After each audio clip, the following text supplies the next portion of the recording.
صفوان اتنے میں ہی خوش ہو گیا۔ اس کے لیے امید کی ایک کرن تھی۔ وہ کل آسٹریلیا جا رہا تھا۔ جب لوٹوں گا تب تک تمہاری پڑھائی مکمل ہو چکی ہوگی۔ تم مجھے تب تک ثابت قدم پاؤ گی۔ وہ مسکراتا ہوا نوٹ اپنے وائلٹ میں رکھتا اپنی گاڑی کی طرف مڑ گیا اور زینیا سر جھکائے یونیورسٹی روڈ پر چل رہی تھی۔ نامحسوس طریقے سے اسے سوچنے لگی، فائقہ اور اس کی دوستی کو 6 مہینے ہو گئے تھے اور دوسرے سیمسٹر کے پیپرز کے بعد اب رزلٹ آنے کا انتظار تھا، اور جب رزلٹ اناؤنس ہوا تو زینیا کے لیے بہت بڑا دھچکا تھا، کیونکہ وہ بمشکل پاس ہوئی تھی اور اس کے لیے بہت ہی شرمندگی کی بات تھی۔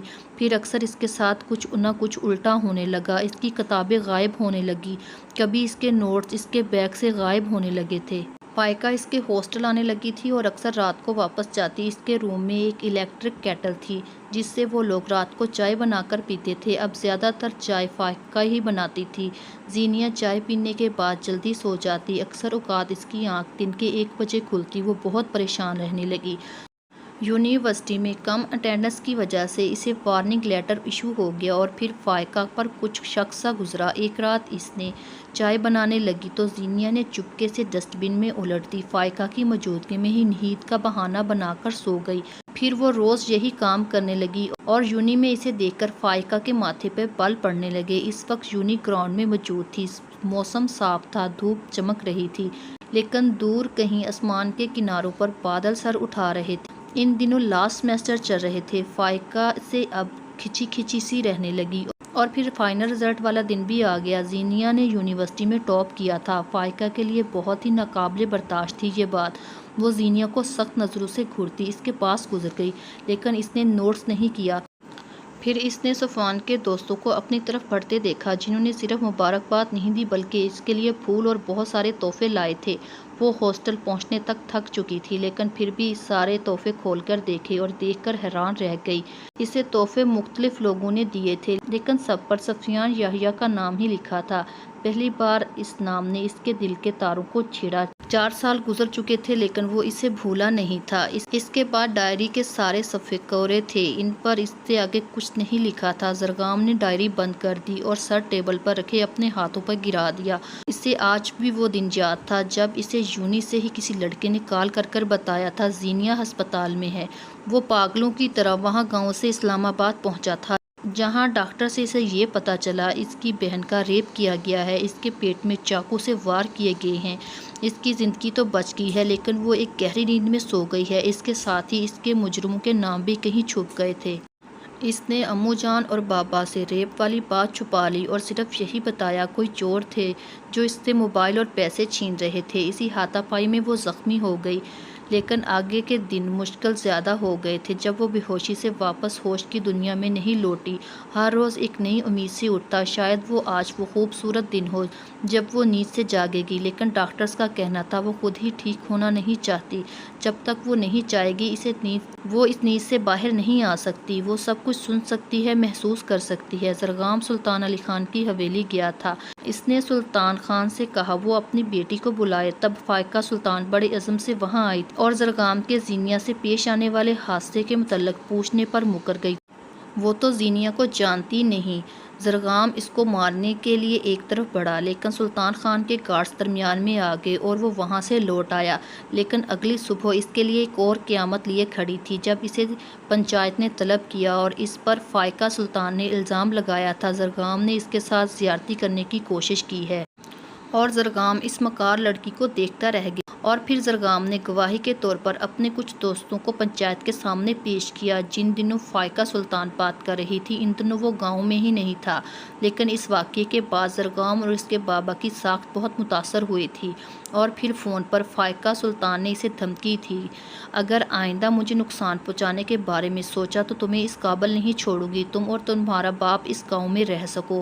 اور زرگام باپ کی ناراضگی اور ان کی عزت کی خاطر خاموش ہو گیا۔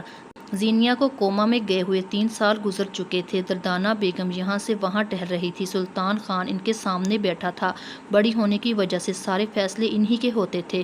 فائقہ کی شادی بھی دردانہ بیگم نے اپنے ہی جاننے والوں میں کی تھی۔ انہیں سالوں گزر گئے تھے اسلام آباد میں آئے ہوئے، وہ یہاں کے ماحول میں رچ بس گئی تھی۔ فائقہ بھی ان کے ہی نقش قدم پر چل رہی تھی۔ وہ اپنی روایات اور اقدار بھول چکی تھی اور ٹہلتے ٹہلتے کچھ پل کے لیے رک گئی۔ سلطان خان، تم مشکل میں ڈال رہے ہو، تیری اس بیٹی کو تو میں اپنی بہو بنا لوں، لیکن مجھے نہیں لگتا یہ گھر بسائے گی، یہ تو بالکل ماں پر گئی ہے، پرانے خیالات کی ہے۔ چلو ٹھیک ہے، کل ہی ان دونوں کا نکاح کرواتے ہیں، پھر بعد میں ولیمہ کر لیں گے۔ تم گاؤں جا کر کہنا زرغام علی خان نے زینب کو طلاق دے دی ہے۔ تبھی زوردار آواز کے ساتھ دروازہ کھلا اور زینب اندر آئی۔ آپ لوگ ہوش میں تو ہے، خود بھی گناہگار ہونا چاہتے ہیں اور مجھے بھی گناہگار کر رہے ہیں۔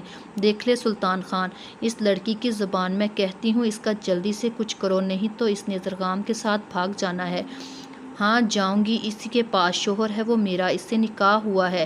چٹاخ کی آواز کے ساتھ ایک زوردار تھپڑ زینب کے منہ پر پڑا تھا اور اس کے بعد سلطان خان نے پیر در پیر کئی تھپڑ اسے رسید کیے۔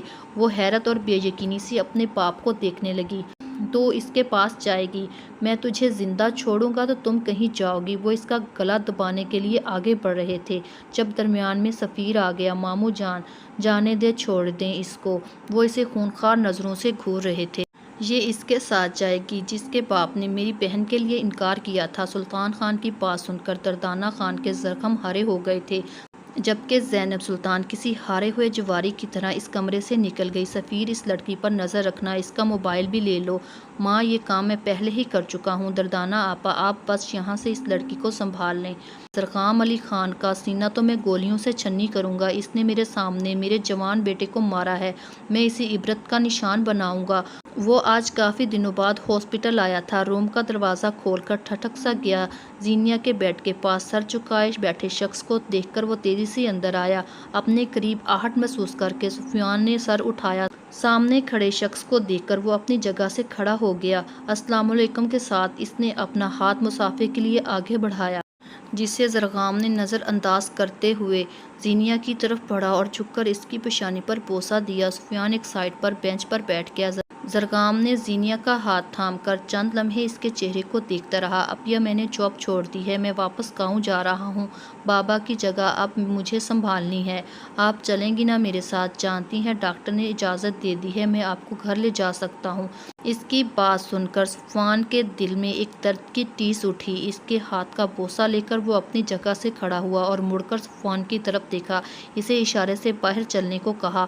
باہر آ کر کوریڈور میں ایک موجود بینچ پر دونوں بیٹھ گئے۔ میرا نام سفیان یحییٰ ہے، جانتا ہوں، آگے بولیں، آپ یہاں کیا کر رہے تھے؟ میں آسٹریلیا سے کل ہی لوٹا ہوں، کچھ نجی مسائل کی وجہ سے 2 سال لیٹ پاکستان آ رہا ہوں۔ مجھے اپنے ہی ایک دوست کے توسط زینیا کی کنڈیشن کے بارے میں پتہ چلا ہے۔ میرا پاکستان میں کانٹیکٹ نہ ہونے کے برابر رہ گیا تھا، اگر مجھے پہلے پتہ چلتا تو میں بہت پہلے لوٹ آتا۔ اس نے مجھ سے کہا تھا میں اس کی ڈگری کے ٹھیک 1 سال بعد تم سے رابطہ کروں، لیکن میرے والد کی آسٹریلیا میں ایک ٹریفک حادثے میں شدید زخمی ہو گئے تھے، ان کے کوہلوں کی ہڈی ٹوٹنے کی وجہ سے اب وہ ویل چیئر پر ہیں، بس اسی وجہ سے لیٹ ہو گیا، لیکن میں اس سے بہت محبت کرتا ہوں، اب بھی، جی اب بھی، یہ جاننے کے بعد اس کا ریپ ہوا ہے۔ زرغام کی اس بات پر اس نے آنکھیں میچ لی۔ جی ہاں، تب بھی، زرغام نے مسکرا کر آنکھوں میں آیا واحد آنسو انگوٹھے سے صاف کیا اور سفیان کی جانب مصافحہ کے لیے ہاتھ بڑھایا، جس نے خوش دلی سے تھام لیا۔ وہ کمرے میں نیم اندھیرا کیے پڑی تھی، بے آواز آنسو بہاتی سوچوں میں گم تھی۔ اب کیا کرے گی؟ اگر یہاں رہتی تو ایک گناہ کی مرتکب ہوتی، اگر زرغام علی خان کو مدد کے لیے پکارتی ہے تب بھی وہ جانتی ہے زندگی کانٹوں پر بسر کرنا جیسا ہے۔ عجیب دوراہے پر آ کھڑی ہو گئی تھی، جس کے آگے کنواں تو پیچھے کھائی تھی، لیکن اسے کسی ایک میں گرنا تھا، لیکن وہ اللہ کی گناہگار نہیں ہو سکتی تھی۔ تبھی کوئی دبے پاؤں کمرے میں داخل ہوا۔ جوں ہی کمرے میں روشنی ہوئی، زینب نے مڑ کر ماں کی پکار سنی، ان کی آواز بہت مدھم تھی۔ زینیا نے جھٹ سے منہ سے کمبل ہٹایا اور بھاگ کے ماں کے گلے لگ گئی۔ کافی دیر آنسو بہانے کے بعد ماں سے الگ ہوئی۔ آپ کب آئی ہیں؟ اس نے آہستہ آواز میں سرگوشی کی تھی۔ دوپہر میں پہنچی ہوں، تمہارے باپ نے بلایا ہے تمہیں سفیر سے نکاح کے لیے راضی کر لوں۔ ان کی بات پر اس نے ان کے ہاتھ جھٹک دیے۔ آپ بھی ان لوگوں کے ساتھ شامل ہو گئی ہیں؟ انہوں نے نفی میں سر ہلایا، آگے بڑھ کر اس کی مٹھی میں ایک چھوٹا سا موبائل دیا۔ صبح سے پہلے اگر وہ تمہیں یہاں سے آ کر لے جا سکتا ہے تو چلی جاؤ، ورنہ سورج کی پہلی کرن کے ساتھ ہی تمہاری قسمت کا فیصلہ تمہارے باپ کے ہاتھ میں ہوگا۔ اس نے اس کے گال پر بوسہ دے کر بیرونی دروازے کی طرف مڑ گئی۔ وہ گہری نیند میں سویا ہوا تھا جب اس کا موبائل بجنے لگا۔ اس نے انجان نمبر دیکھ کر کال کاٹ دی اور پھر وقفے وقفے سے کوئی 4 بار کال آئی تھی۔ 5ویں بار زرگام نے کال ریسیو کی۔ دوسری طرف سے جو آواز اس کی سماعت سے ٹکرائی، اس نے آنکھیں پٹ سے کھول دی۔ وہ بہت مدھم آواز میں بول رہی تھی، دیکھیں کیا آپ مجھے ابھی یہاں سے لے جا سکتے ہیں؟ کہاں ہو تم؟ دردانہ پھپھو کے گھر۔ اوکے میں آ رہا ہوں۔ بلیک پینٹ پر بلیک شرٹ زیب تن کیے، کوٹ بازو پہ ڈالتا وہ بیرونی دروازے کی طرف مڑ گیا۔ عجیب شخص ہے، ایک بار بھی نہیں پوچھا کیا مسئلہ ہے، کیوں آدھی رات کو بلا رہی ہو؟ اسے کال کیے تقریباً 3 گھنٹے گزر چکے تھے۔ صبح ہونے میں بس 1 گھنٹہ باقی رہ گیا تھا۔ اس نے ایک بیگ میں اپنا مختصر سا سامان رکھ کر جانے کے لیے تیار کھڑی تھی۔ وہ بار بار گھڑی دیکھ رہی تھی۔ ہر گزرتے لمحے کے ساتھ اس کے خدشے بڑھتے جا رہے تھے۔ تبھی اس کا موبائل وائبریٹ ہوا۔ زرگام کا نمبر دیکھ کے اس نے جھٹ سے کال ریسیو کی۔ اپنے کمرے کی لائٹ 2 بار آن کر کے آف کر دو۔ اس نے اس کی بات پر عمل کیا اور فون دوبارہ کان سے لگا لیا۔ وہ تو کال کاٹ چکی تھی۔ لگتا ہے مجھے یہ شخص بیوقوف بنا رہا ہے۔ اگلے لمحے اس کمرے کی کھڑکی پر دستخط ہوئی تھی اور ساتھ ہی ایک بار پھر موبائل پر کال آنے لگی۔ اس نے آگے بڑھ کر کھڑکی کھول دی۔ زرگام جلدی سے اندر داخل ہوا اور سب سے پہلے لائٹ آف کی۔ بلیک کلر کے قمیض شلوار پر بلیک بڑی سی چادر رکھے وہ رات کا ہی حصہ لگ رہی تھی۔ اس کے ہاتھ میں موجود مختصر سے سامان پر نظر ڈال کر اس نے آگے بڑھ کر اس کے ہاتھ سے بیگ لے لیا۔ چلیے مزید ناولز کے لیے ہمارے چینل کو سبسکرائب کر لیں۔ اگر ویڈیو پسند آئی ہو تو ویڈیو کو لائک اور شیئر کریں، چینل کو سبسکرائب کریں۔ شکریہ۔